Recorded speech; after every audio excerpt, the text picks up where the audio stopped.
Hello everyone, welcome back to my channel শতাব্দীর ঘরোয়া রান্নাঘরে। কেমন আছো তোমরা? আজকে আমি চলে এসেছি আবারও একটা দারুণ স্বাদের নিরামিষ রেসিপি নিয়ে। প্রথমে আমি ফ্রাইং প্যানে সর্ষের তেল গরম করে নিয়েছি। তেলটা গরম হলে তাতে অল্প একটুখানি কালো জিরে ফোড়ন দিয়ে দিলাম। ফোড়নটা ভাজা ভাজা হলে এখানে আমি আলু আর ঢ্যাঁড়সটা দিয়ে দিলাম। তোমরা তোমাদের পরিমাণ মতন আলু আর ঢ্যাঁড়সটা নিতে পারো। এখানে আমি 2টো আলু আর 200 গ্রাম ঢ্যাঁড়স নিয়েছি। আলু আর ঢ্যাঁড়সটা স্বাদ মতন নুন আর হলুদ দিয়ে ভেজে নেব। মোটামুটি 2 থেকে 3 মিনিট মতন আমি লো ফ্লেমে আলু আর ঢ্যাঁড়সটাকে ভাজবো। তো আজকে আমি তো রেসিপির নামই বলিনি, আজকে আমি বানাচ্ছি আলু ঢ্যাঁড়সের পোস্ত।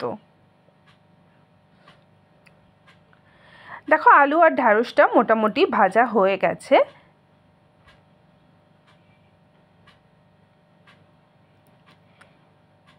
এবারে আমি অন্যদিকে একটা পোস্ত বেটে রেখেছিলাম। আমি মিক্সিতে পোস্ত বাটি, তার জন্য প্রথমে পোস্তটাকে গুঁড়ো করে নিই, তারপরে তার উপরে জল, নুন আর একটা কাঁচা লঙ্কা দিয়ে মিহি পেস্ট বানিয়ে নিই। এখানে আমি 2টো কাঁচা লঙ্কা ভেঙে দিয়ে দিলাম। তোমরা যেরকম ঝাল খাও সেরকম কাঁচা লঙ্কা দিতে পারো। আর এখানে পোস্ত বাটাটা দিয়ে দিলাম। মিক্সার জারটায় অল্প একটুখানি জল দিয়ে যতটুকুনি পোস্ত আছে সেটাও দিয়ে দিলাম একসঙ্গে ঢেলে। সব কিছু একসঙ্গে নাড়াচাড়া করে পোস্তটা আলু আর ঢ্যাঁড়সের সঙ্গে মাখিয়ে নেব। বেশি নাড়াচাড়া করার দরকার নেই, কেন কি ঢ্যাঁড়স খুবই নরম হয়, সেগুলো ভেঙে আর গলে যেতে পারে।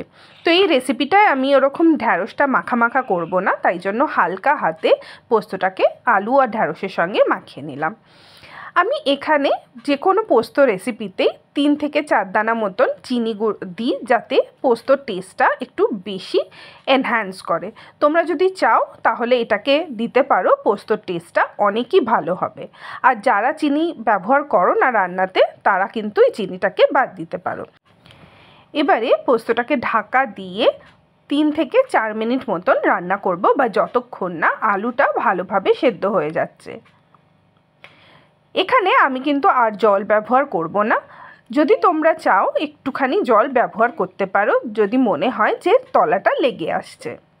দেখো মোটামুটি আমার 5 মিনিট টাইম লেগেছে আলুটা সেদ্ধ হতে। 5 মিনিট হয়ে গেছে আর আমার এখানে আলু ঢ্যাঁড়স পোস্ত একদম রেডি হয়ে গেছে।